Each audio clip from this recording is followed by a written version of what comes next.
اهدنا الصراط المستقيم. Bismillahirrahmanirrahim. Assalamualaikum warahmatullahi wabarakatuh.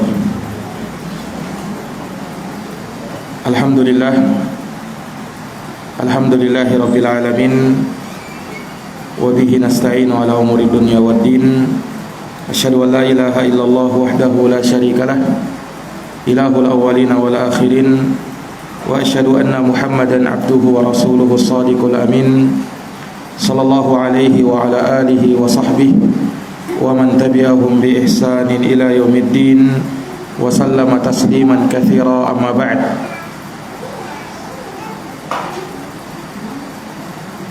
Allahumma la ilma lana illa ma 'allamtana innaka antal alimul hakim. Allahumma 'allimna ma yanfa'una wanfa'na bima 'allamtana wa zidna ilman ya karim. Allahumma la sahla illa ma ja'altahu sahla wa anta taj'alul hazana idza syi'ta sahla. Para akhwat dan ummahat, ibu-ibu dan saudari-saudari sekalian, rahimani wa rahimakumullahu taala. Alhamdulillahi bi ni'matihi tatimmus shalihat. Segala puji hanya milik Allah yang dengan nikmat-nikmatnya tertunai segala amal-amal kebajikan. Salawat dan salam semoga terkirimkan, tercurahkan kepada junjungan kita Nabi Agung, Nabi besar Muhammad sallallahu alaihi wasallam, kepada keluarga dan para sahabat serta orang-orang yang senantiasa meniti jalannya sampai hari kiamat. Para akhwat dan ummahat, ibu-ibu dan saudari-saudari sekalian, rahimani wa rahimakumullah, melanjutkan pembahasan dari kitab Sifatul Mar'atis Salihah, sifat wanita yang salihah, di mana pembahasan kita masih dalam penyebutan tentang ada mutaqdimil hawa ala tibail haqqi wal huda. Tidak boleh mendahulukan hawa nafsu dalam mengikuti kebenaran dan petunjuk dari Allah Subhanahu wa taala. Telah kita jelaskan apa itu definisi hawa nafsu, kemudian hawa nafsu yang akan memalingkan seseorang dari menerima kebenaran. Tatkala kebenaran itu datang, dia akan tolak. Kemudian penjelasan bahwa ittiba'ul hawa, mengikuti hawa nafsu, adalah dhalalun wa ghayy, kesesatan dan penyimpangan. Kemudian juga telah kita jelaskan tentang al-hawa qad yu'bad, adanya orang-orang yang menyembah hawa nafsunya, dan hawa nafsu itu bisa disembah ketika seseorang lebih mengikuti hawa nafsunya ketimbang dalil dari Al-Quran dan sunnah Nabi sallallahu alaihi wasallam. Dan yang terakhir sekali kita sebutkan sur'atu nufudil hawa fi sahibi, cepatnya pengaruh hawa nafsu apabila menjangkiti seseorang. Nah, dan tidaklah terjadi ikhtilaf dan iftiraq, perpecahan di kalangan umat ini kecuali dikarenakan ittiba'ul hawa, mengikuti hawa nafsu.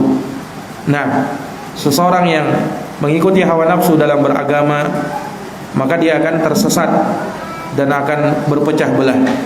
Sementara yang ikut kepada Al-Quran dan sunnah Nabi sallallahu alaihi wasallam, maka dia tidak akan berpecah belah, khususnya dalam perkara-perkara usul, dalam perkara pokok di dalam agama Allah, prinsip di dalam agama ini. Tidak ada perselisihan di kalangan ahli sunnati wal jamaah di dalam hal tersebut. Nah, para akhwat dan ummahat, a'azani Allah wa iyyakunna. Kemudian pembahasan selanjutnya masih berkaitan dengan al-hawa. Di sini beliau berikan suatu pembahasan ahlul hawa la yujalasun. Pengikut hawa nafsu atau pengekor hawa nafsu tidak boleh untuk kita duduk di majelisnya. Orang yang mengikuti hawa nafsunya dan banyak melakukan perbuatan bid'ah di dalam agama, maka orang yang seperti ini tidak boleh untuk kita duduk di majelisnya, mendengarkan ucapannya, mendengarkan apa yang dia sampaikan, karena orang yang ittiba'ul hawa, mengikuti hawa nafsu, tidaklah dia menyampaikan sesuatu kecuali dikhawatirkan pada sesuatu yang dia sampaikan telah bercampur dengan hawa nafsu, sehingga dia lebih mendahulukan hal tersebut ketimbang dalil dari Al-Quran ataukah sunnah Nabi Sallallahu Alaihi Wasallam. Maka tidak boleh kita bermajelis di dalamnya. Dari sini juga tidak ada istilah atau ucapan sebagian orang yang mengatakan ambil baiknya, buang buruknya. Ada sebagian orang menyangka bahwa ucapan tersebut adalah ucapan yang adil. Ya, kalau kita bermajelis itu katanya ambil baiknya, buang buruknya. Ini seakan-akan ucapan yang penuh hikmah, tetapi ucapan ini adalah kebatilan. Tidak benar seperti itu. Ya, ambil baiknya, buang buruknya. Ya, orang yang seperti ini, ya, itu bukan pada posisi kita. Itu posisinya alim ulama yang memang sudah tahu dan bisa membedakan mana baik, mana buruk, mana sunnah dan mana bid'ah, mana tauhid, mana syirik. Nah, maka mereka yang bisa kita katakan ambil baiknya, buang buruknya. Tetapi bagi orang yang baru belajar, bagi orang yang baru ta'lim, bagi orang yang baru mengenal sunnah, ya, bahkan jangankan yang baru mengenal sunnah, ya mungkin sudah lama saja, terkadang syubhat bisa masuk di dalam dirinya. Kita tidak merasa aman dari hal tersebut. Ya, maka jangan mengatakan ambil baiknya, buang buruknya. Kalau kita sudah dalam posisi ulama saja berhati-hati.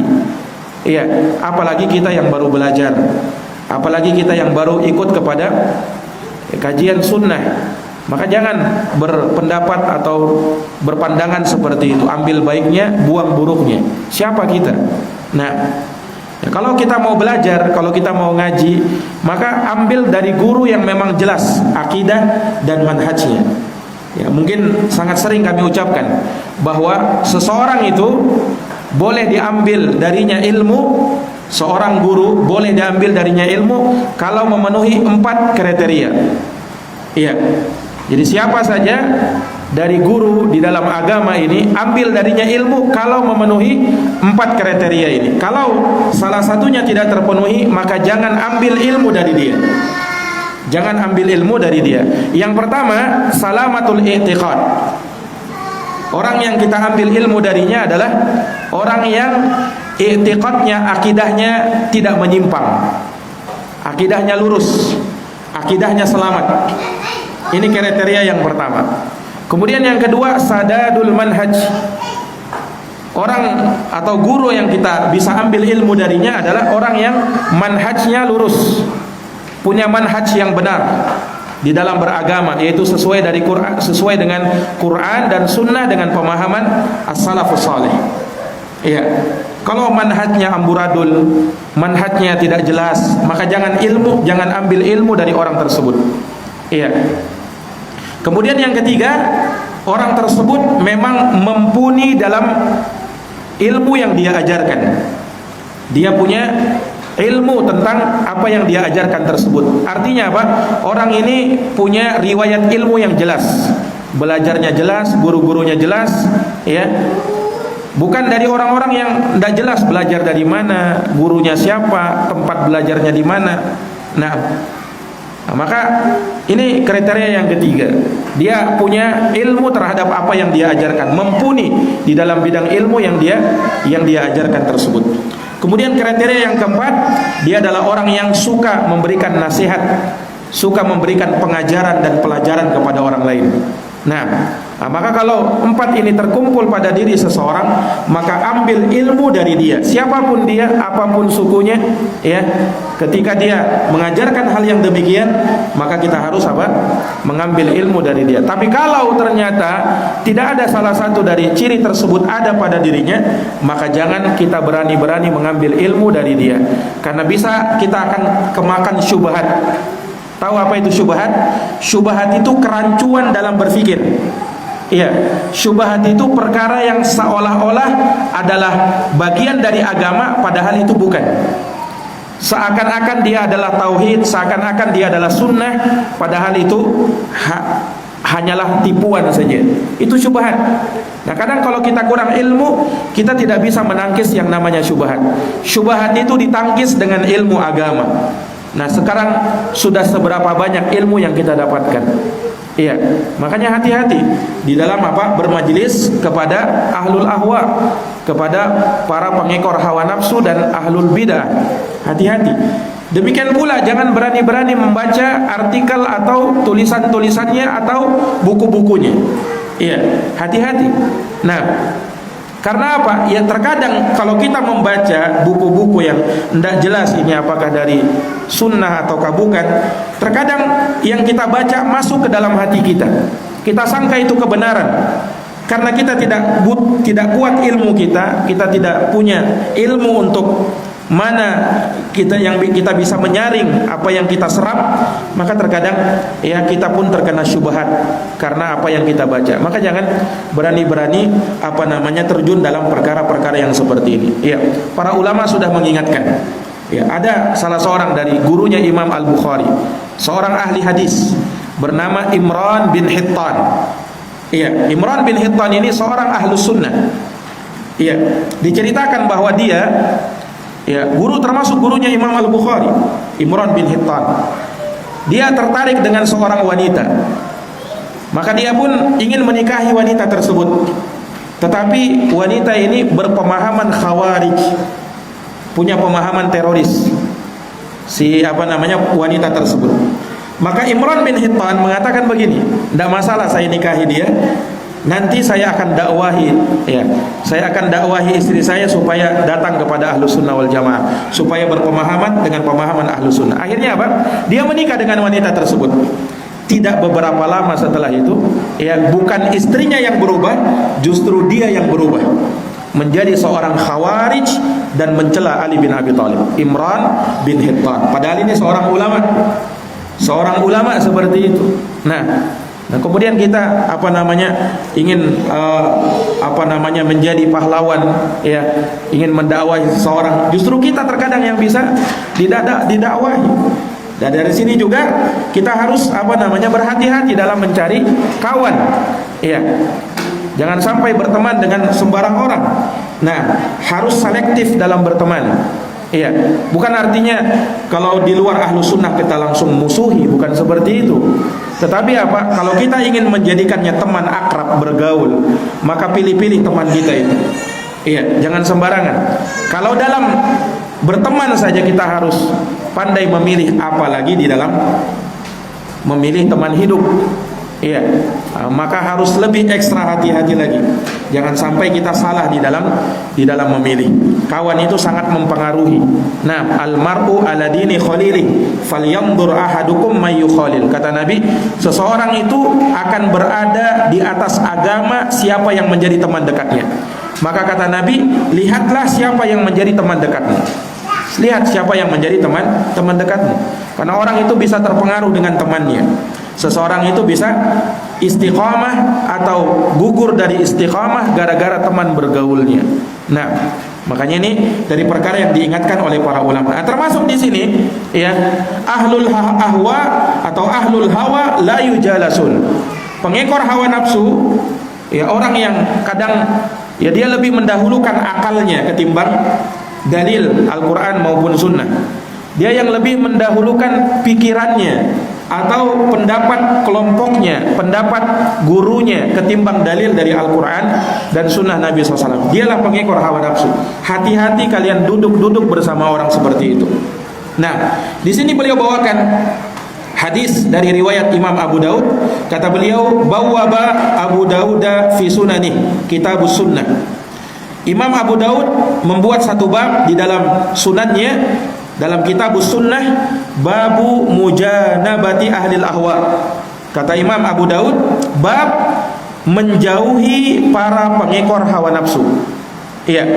Summa dzakara hadis, kemudian beliau menyebutkan satu hadis pada nomor 4598 an Aisyah radhiyallahu anha, dari Aisyah radhiyallahu anha qalat, Aisyah berkata, qara'a Rasulullah sallallahu alaihi wasallam hadhil ayata. Rasulullah sallallahu pernah membaca ayat ini. yaitu ayat dalam surat Ali Imran ayat yang ke-7. Allah berfirman, Huwallazi anzala 'alaikal kitaba minhu ayatun muhkamat hunna ummul kitab wa ukhra mutasyabihat fa ammal ladzina fi qulubihim zayg fayattabi'una ma tasyabaha minhu ibtigha'al fitnah wa ibtigha'a ta'wili wa ma ya'lamu ta'wilahu illallah warrasikhuna fil ilm yaquluna amanna bih kullun min indi rabbina wa ma yadhakkaru illa ulul albab. Surat Ali Imran ayat yang ke-7. Allah berfirman, dialah Allah yang telah menurunkan kepadamu Alkitab, yaitu Al-Quran. Kemudian kata Allah, minhu ayatun muhkamat. Dari Al-Quran itu ada ayat-ayat yang muhkam, yang jelas, yang tegas. Hunna ummul kitab, itulah pokok Alkitab. Wa ukhra mutasyabihat, dan yang lainnya ada ayat-ayat yang mutasyabihat. Kemudian kata Allah, fa ammal ladina fi qulubihim zayghun, adapun orang-orang yang di dalam hati mereka ada penyimpangan, fayattabi'una ma tasyabaha minhu ibtigha'al fitnah, maka mereka pun mengikuti ayat-ayat yang mutasyabihat, yang belum jelas itu untuk apa? Untuk mencari fitnah, wa ibtigha'a ta'wili, dan untuk mencari takwil-takwilnya. Wa ma ya'lamu ta'wilahu illallah, padahal tidak ada yang tahu takwilnya kecuali Allah. Warrasikhuna fil ilm. Kemudian kata Allah, orang-orang yang dalam ilmunya, yaquluna amanna bih, mereka mengatakan kami beriman dengan ayat-ayat itu. Kullun min indi rabbina, semuanya dari sisi Tuhan kami. Wa ma yadzakkaru illa ulul albab, dan tidak ada yang mengingat kecuali orang-orang yang punya akal fikiran yang baik. Iya, ini ayat di dalam surat Ali Imran ayat yang ke-7. Nah, ketika Nabi membaca ayat ini, ya, qala Rasulullah SAW, Rasulullah bersabda, fa idza ra'aitumul ladina yattabi'una ma tasyabaha min, apabila engkau melihat orang-orang yang mengikuti ayat-ayat yang mutasyabihat, yang belum jelas, faulaikal ladina sammallahu alaihim, faulaikal ladina sammallahu fahdaruhum, maka itulah orang-orang yang Allah sebut dalam ayat itu, maka hati-hatilah kepada mereka. Hadis muttafaqun alaih. Hadis ini diriwayatkan oleh Bukhari dan Muslim. Jadi Nabi SAW menyebutkan waspada dari orang-orang yang seperti itu. Jangan dekat-dekat. Ada orang-orang yang suka mentakwil-takwil sifat-sifat Allah. Padahal sifat-sifat Allah harusnya kita pahami sesuai dengan apa? Kebesaran dan keagungan Allah. Jangan ditakwil-takwil. Iya. Ada orang mentakwil tangannya Allah, katanya kekuasaan. Ya, padahal Ahlus Sunnah wal Jamaah menetapkan tangannya Allah itu sesuai dengan keagungan dan kebesaran Allah, tidak serupa dengan makhluk. Tidak serupa dengan makhluk. Jangan ditakwilkan tangan itu artinya kekuasaan.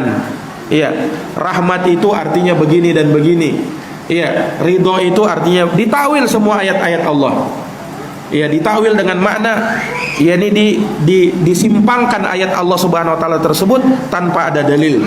Dan ini adalah penyimpangan. Nah, itulah orang-orang yang mengikuti ayat-ayat yang mutasyabihat.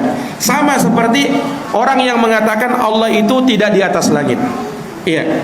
Padahal terlalu banyak ayat hadis mengatakan Allah di atas langit. Iya, bahkan Imam Ibnul Qayyim menyebutkan lebih dari 2000 dalil menyatakan Allah itu ada di atas langit. Kemudian ada sebagian orang datang mengatakan apa katanya? Allah tidak di atas langit. Allah tidak boleh berada di atas. Allah tidak di atas, tidak di bawah, tidak di samping, tidak di kanan, tidak di kiri, tidak di mana-mana. Kalau begitu, apa yang kau sembah? Hakikatnya dia tidak menyembah apa saja. Hakikatnya dia tidak menyembah apapun. Dia menyembah sesuatu yang tidak ada. Karena yang tidak ada di atas, tidak ada di bawah, tidak ada di kanan, tidak ada di kiri, itu tidak ada. Nah, itu hakikat dari ucapan mereka. Nah, ini dikarenakan apa? Mentakwil ayat-ayat Allah. Kalau dia memiliki pemahaman yang lurus, sudah, Allah Subhanahu wa taala ada di atas langit sesuai dengan kebesaran dan keagungan Allah. Allah tidak butuh tempat. Iya. Justru tempatlah yang butuh kepada Allah Subhanahu wa taala. Allah tidak butuh makhluknya, Allah tidak butuh arsnya. Justru arslah yang butuh dengan Allah Subhanahu wa taala. Jangan diserupakan dengan makhluk. Ya, sebagian orang-orang ini mereka khayalkan, ya kalau Allah itu begini, nanti konsekuensinya begini-begini. Nah, itu makhluk. Mereka justru menyerupakan Allah dengan makhluk. Allah tidak boleh diserupakan dengan makhluk. Nah, sama ketika Allah Subhanahu wa taala ya disebutkan oleh Nabi turun ke langit dunia di sepertiga malam terakhir. Mereka langsung menyerupakan Allah dengan makhluk. Katanya, kalau Allah turun di sepertiga malam terakhir, terus ikut waktu mana katanya? Ikut waktu Indonesia kah, Amerika kah, Arab Saudi kah? Karena kan bumi ini berputar katanya. Nah, dikiranya Allah itu macam pesawat terbang. Ya. Jadi kalau misalnya sudah transit di sini, tidak mungkin pesawat itu ada di tempat yang lain. Dikiranya Allah seperti itu. Maha suci Allah Subhanahu wa taala disifatkan seperti makhluknya. Kalau makhluk, ya, makhluk misalnya berada di atas, tidak mungkin dia berada di bawah dalam satu kesempatan yang sama. Nah, ketika dia berada di bawah, tidak mungkin dia berada di atas. Itu makhluk. Tapi Allah Subhanahu wa taala tidak seperti itu. Nah, sementara orang-orang ini mereka serupakan Allah dengan makhluk, sehingga mereka tolak sifat-sifat Allah atau ketinggiannya Allah Subhanahu wa taala berada di atas langit. Nah, inilah para pengekor hawa nafsu. Nah, para hadirin wal hadirat, para akhwat dan ummahat, ibu-ibu dan saudari-saudari yang dirahmati dan dimuliakan oleh Allah Subhanahu wa taala, maka hadits ini ya atau hadits ini menjelaskan kepada kita larangan dan berhati-hati dari para pengekor hawa nafsu. Dan Allah menyebutkan dalam Al-Qur'an, "Wala tarkanu ilal ladina zalamu fatamassakumun nar." Kata Allah Subhanahu wa taala, dan jangan kamu condong kepada orang-orang yang zalim. Termasuk orang yang zalim adalah orang yang mengekor hawa nafsu. Fatamassakumun nar, maka kamu akan disentuh oleh api neraka. Kamu bisa disentuh oleh api neraka. Nah, ini para akhwat dan para ummahat, a'azani Allah wa iyyakum. Tapi ingat, hal yang seperti ini bukan maknanya ya ketika kita berjumpa dengan orang-orang awam, kemudian kita pun berlaku kasar kepada dia, cuek kepada dia, tidak mau menegurnya karena beralasan dia pengekor hawa nafsu. Jangan. Bukan seperti itu maksudnya. Iya. Tetapi maksud dari hadits ini, termasuk yang dimaksud dari pembahasan ini, ya, ketika ada orang-orang yang jelas dia pengekor hawa nafsu, pengikut hawa nafsu, kemudian dia berbicara dengan hawa nafsunya, maka jangan duduk-duduk di situ. Iya, bergaul tetap ya kepada orang-orang di sekitar kita, masyarakat di sekitar kita. Jangan memutuskan hubungan dari mereka. Nah, jangan memutuskan hubungan dari mereka. Mentang-mentang mereka belum ngaji misalnya, mentang-mentang mereka belum ikut kajian sunnah misalnya. Jangan. Tampakkan akhlak kalian. Iya, tampakkan akhlak kalian kepada mereka. Ya, boleh jadi mereka mendapatkan petunjuk Allah Subhanahu wa taala lantaran sebab kalian. Dan Nabi sallallahu alaihi wasallam bersabda, la ayyahdiyallahu rajulan wahidan khairun laka min humrin na'am. Andaikan ada seseorang mendapatkan hidayah dengan sebab kamu, niscaya itu lebih baik bagi kamu dari mendapatkan harta yang sangat mewah. Nah, dari mendapatkan harta yang sangat mewah. Iya. Kemudian di sini beliau sebutkan wa akhrajad Darimi fi muqaddimati sunani. Imam Darimi mengeluarkan atau meriwayatkan di dalam muqaddimah sunannya babu ijtinabi ahlil ahwa wal bid'ah wal khusumah. Kata Imam Ad-Darimi, bab menjauhi para pengekor hawa nafsu, para pelaku bid'ah, ahli bid'ah, dan orang-orang yang suka berdebat. Nah, jadi orang-orang yang seperti ini jangan dekat-dekat dengan dia. Dia ahlul bid'ah. Bedakan antara ahlul bid'ah dengan hanya sekedar ikut-ikutan. Ya, mungkin ada masyarakat kita ikut-ikutan, kalau ada perkara bid'ah, acara bid'ah dia ikut-ikutan. Bedakan dengan ahlinya. Kalau ahlinya, ini penyerunya yang mengajak kepada itu. Nah, itu ahlul bid'ah. Ya, atau yang memberikan pemikiran dalam hal tersebut. Ya. Memberikan syubhat. Nah, itu ahlul bid'ah. Kalau ada orang yang sekedar ikut-ikutan, ini cuman terbawa saja yang seperti ini. Ya, bedakan ya. Bedakan antara ahli bid'ah ya dengan orang yang sekedar ikut dalam perbuatan bid'ah. Jangan kalian hukumi semua orang yang tidak ikut sunnah itu ahli bid'ah semua, jangan. Iya, bisa jadi dia cuman mau kebaikan, cuman salah jalan saja, ya kan? Itu cuman salah jalan saja, maka dia dibimbing, diajak, ya kan? Kemudian diluruskan, jangan langsung dijauhi. Iya, jangan langsung apa? Jangan langsung dijauhi. Ada orang-orang yang kadang ikut dan baru ikut kepada kajian sunnah ini, maka orang-orang yang seperti ini didekati, orang-orang yang seperti ini diajak, orang-orang yang seperti ini dimuliakan. Nah, supaya apa? Supaya dia tahu bahwasanya ya ahlus sunnati wal jamaah, dakwah ahlus sunnah adalah dakwah kebaikan, dakwah yang mengajak kepada akidah yang lurus, dakwah yang mengajak kepada manhaj yang lurus, dakwah yang mengajak kepada akhlak yang mulia. Orang yang berada di atas jalan ahlus sunnah adalah orang yang terbaik akhlaknya daripada yang lainnya. Jangan sampai kita ini ahlus sunnati wal jamaah tetapi akhlak kita sangat buruk. Ya, orang yang dikenal jauh dari akhlak, ya, tidak mau senyum, tidak mau menegur, tidak mau mengucapkan salam. Jangan sampai ahlus sunnah dikenal seperti orang-orang yang seperti itu. Ya, kalian harus tampakkan akhlak, apalagi di zaman sekarang seperti sekarang ini. Orang itu melihat kita bukan dengan penampilan kita. Bukan dia lihat penampilan, wih orangnya bercadar, bagus ini. Bukan itu, tetapi dia lihat akhlakmu. Nah, apakah akhlakmu baik atau tidak? Kalau akhlakmu buruk, walaupun kamu berpenampilan baik, tetap mereka cap kita sebagai orang yang jelek. Nah, maka akhlak itu dari perkara yang hendaknya kita berhias dan banyak berhias dengannya. Orang itu butuh kepada akhlak, ya, bahkan butuh kepada adab lebih daripada dia butuh kepada ilmu yang banyak. Sedikit dari perkara adab dan akhlak lebih kita butuhkan daripada banyak dari ilmu yang kita serap. Itu sebagaimana ucapan para ulama kita rahimahumullahu taala. Nah, para akhwat dan ummahat, a'azani Allah wa iyyakum. Kemudian di sini beliau sebutkan an Abi Kilabah rahimahullah. Dari Abu Kilabah, semoga Allah merahmatinya. Kata Abu Kilabah, la tujalisu ahlal ahwa. Jangan kalian duduk-duduk bermajelis dengan para pengekor hawa nafsu. Jangan. Ya, sudah jelas dia manhajnya tidak benar, akidahnya menyimpang. Jangan bermajelis sama orang seperti itu. Ya. Wala tujadiluhum, dan jangan kau berdebat dengan mereka. Jangan, orang itu jangan mau berdebat-debat dalam urusan agama. Ada dua orang berdebat, ya. Berdebat sama-sama tidak punya ilmu, ya. Apa yang mau diperdebatkan pada orang-orang yang seperti ini? Tapi suka memang kalau urusannya debat-debat itu paling suka dia. Ya. Harusnya kita bertakwa kepada Allah. Ada orang yang mengajak kita mau berdebat, enggak usah dilayani. Ya, pergi saja atau alihkan saja. Kalau mau berdebat, saya tidak mau berdebat. Kita ini orang yang belajar, masih banyak ilmu yang kita butuhkan. Belum kita sampai kepada pengen seperti para ulama yang berdiskusi dengan yang lainnya atau ingin menjadi pahlawan, ya, kesiangan, ingin mendebat orang. Jangan. Ya, perdebatan itu dari perkara yang dibenci di dalam agama. Jangan berdebat. Apalagi debat-debat, ya, yang tidak ilmiah, ya, hanya debat-debat kusir saja. Nah, kalau debat kusir itu ya tidak akan membuahkan kecuali apa? Saling mempertahankan pendapatnya.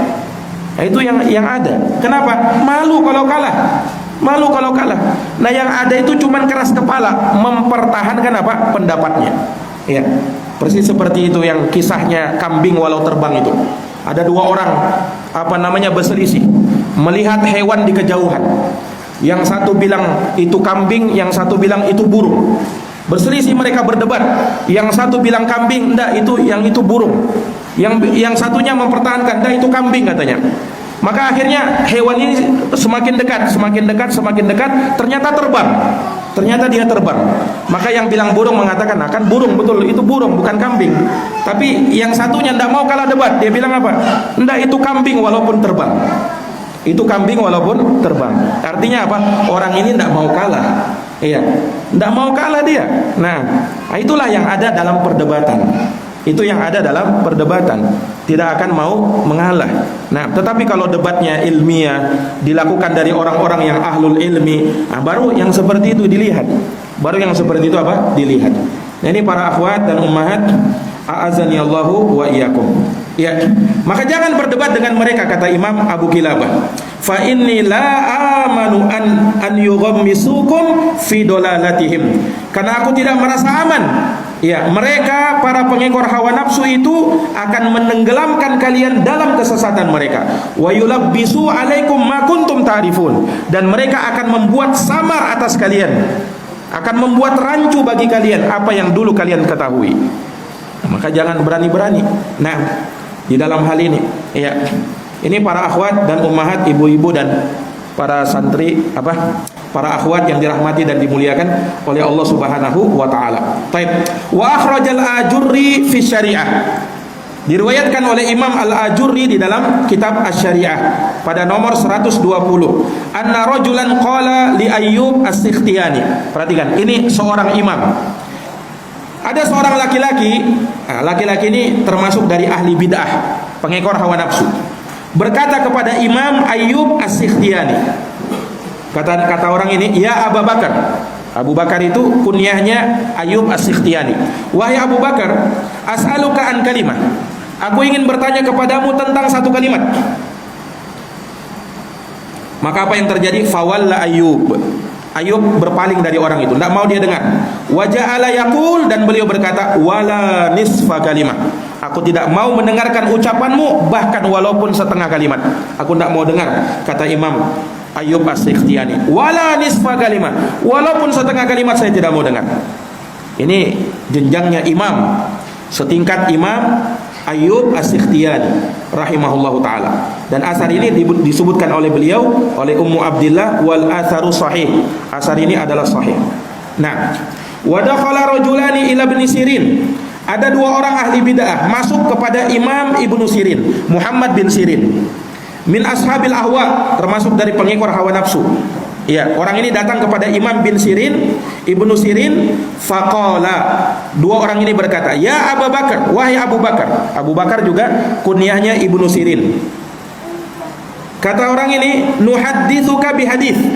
Kami ingin membacakan kepadamu satu hadis. Kata ahli bid'ah ini kepada Imam Ibnu Sirin. Qala la, Ibnu Sirin mengatakan saya tidak mau dengar. Qala, maka dua orang itu berkata lagi, fanaqra alaika ayah min kitabillah. Kalau begitu saya mau bacakan kepadamu satu ayat dalam Quran. Kata Ibnu Sirin, la, saya tak mau dengar. Akhirnya kata beliau, la taqumani anni aw la aqumanna. Kalian pergi dari sini atau saya yang pergi? Kata Imam Ibnu Sirin. Itu aja pilihannya. Kalau ndak kalian pergi atau saya yang pergi. Fa kharaja. Akhirnya dua orang itu pun pergi. Faqala ba'dul qaum, ada orang-orang bertanya kepada Imam Ibnu Sirin, ya Abu Bakrin, wahai Abu Bakar, wa ma kana 'alaika ay yaqra 'alaika ayat min kitabillah. Apa masalahnya? Apa masalahnya dengan dirimu kalau dia membaca ayat Quran? Kan yang dia bacakan ayat Quran. Kenapa kau tidak mau dengar? Kata Imam Ibnu Sirin, inni khasyitu ay yaqra 'alayya ayah fayuharrifaniha. Aku khawatir kalau dia baca ayat, dia pun mentahrif ayat Quran itu. Dia selewengkan maknanya, fayuqirru dzalika fi qalbi, hingga hal tersebut pun bercokol di dalam hatiku. Aku tidak mau seperti itu, kata Imam Ibnu Sirin. Subhanallah. Nah, ini sekelas Imam Ibnu Sirin. Asar ini akhrajahu Darimi fi muqaddimati sunani. Dikeluarkan oleh Imam Ad-Darimi dalam muqaddimah sunannya, wal Ajurri fi Syariah bi sanadin sahih, dan Imam Al-Ajurri di dalam kitab Syariah dengan sanad yang sahih. Nah, ini para akhwat dan ummahat, ibu-ibu dan para akhwat yang dirahmati dan dimuliakan oleh Allah. Manhum ahlul ahwa wa limadza qila lahum ahlul ahwa. Dan disebutkan, beliau jelaskan di sini siapa sebenarnya pengekor hawa nafsu itu. Mengapa dikatakan mereka itu sebagai pengekor hawa nafsu? Dijelaskan oleh Syekhul Islam Ibnu Taimiyah. Kata beliau di sini, qala Syekhul Islam rahimahullah kama fi Majmu'il Fatawa. Berkata Syekhul Islam rahimahullah sebagaimana dalam Majmu'ul Fatawa jilid 10 halaman 565. Kata Syekhul Islam, luzumus sunnati huwa yahfadhu min syarrin nafsi. Komitmen terhadap sunnah dialah yang akan menjaga dari kejelekan jiwa, dari kejelekan hawa nafsu. wasyaitan, dan dia yang menjaga dari syaitan, biduni turiqil mubtadi'ah, ya, dari jalan-jalannya ahli bid'ah. Fa inna ashabaha la budda yaqa'u fil asar wal aglal, karena pengekor hawa nafsu dan pengikut bid'ah, mereka ini akan jatuh ke dalam penyimpangan dan kekeliruan, kesalahan, dan dalam belenggu-belenggu yang mereka tidak bisa keluar darinya. Wa in kanu muta'awwilina fala budda lahum min ittiba'il hawa. Sekalipun mereka muta'awwilin, yakni mentakwilkan tetapi dengan takwil yang tidak benar, maka mereka ini mengikuti hawa nafsu. Mesti seperti itu. Walihada summiya ashabul bidah ashabul ahwa. Oleh karenanya ahlul bidah itu dinamakan dengan ahlul ahwa. Kenapa? Fa inna tariqas sunnah ilmun wa adlun wa huda.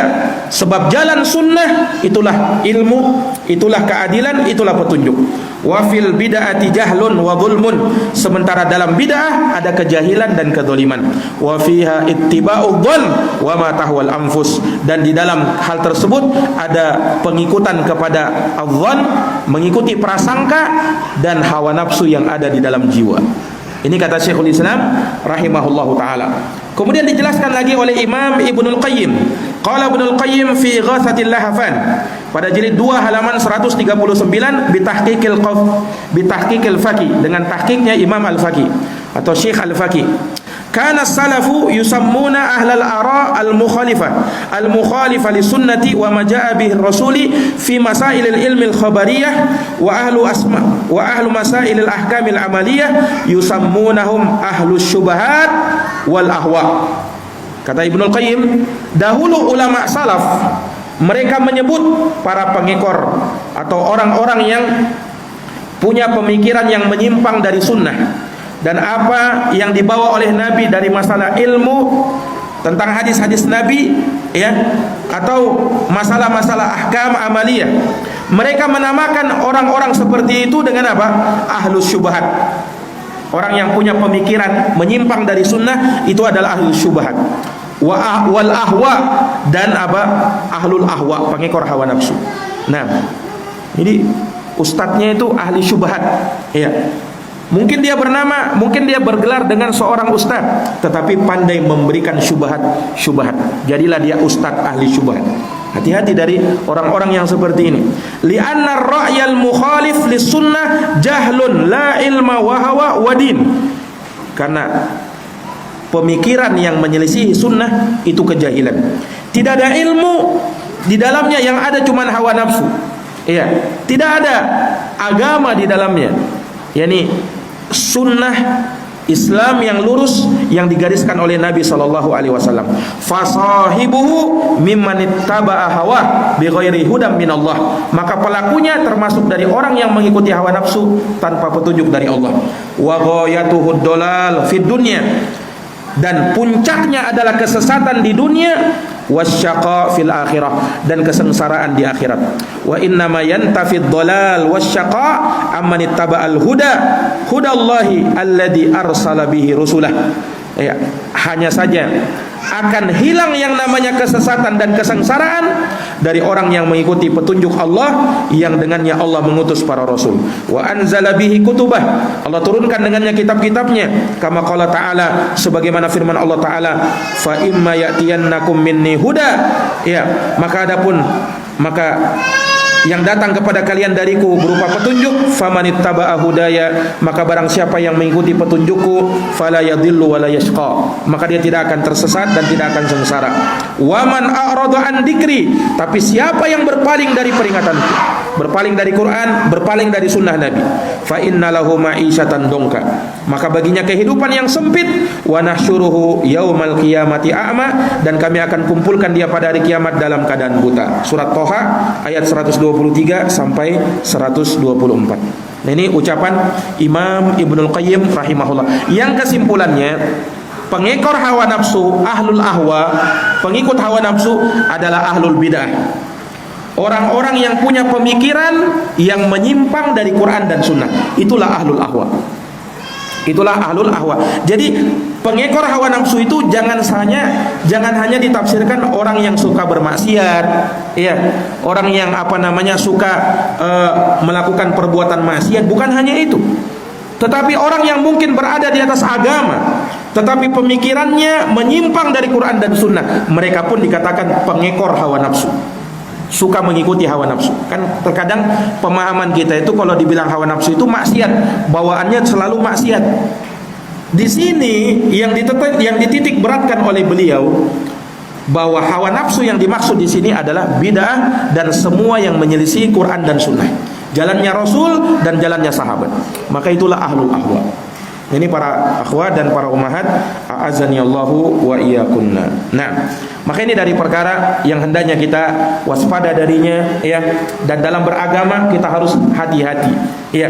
Kalau dalam urusan dunia saja kita harus hati-hati, ya, di dalam mengambil ilmu dunia, apalagi dalam mengambil ilmu agama, harus lebih ekstra hati-hati lagi. Nah, karena apa? Tidak semua orang yang berdalil benar dalil yang dia sampaikan. Dan tidak semua orang yang bergelar ustadz, ulama, ya, itu benar, dia berada di atas kebenaran. Kebenaran itu tidak ditentukan dari orang yang menyampaikan, tapi kebenaran dilihat dari apa yang dia sampaikan. Unduru ila maqila wala tanduru ila mangqala. Lihat kepada apa yang disampaikannya, jangan lihat kepada siapa yang menyampaikan. Yang menyampaikan boleh jadi dia profesor, boleh jadi dia doktor, boleh jadi dia bergelar LCMA dan lain sebagainya.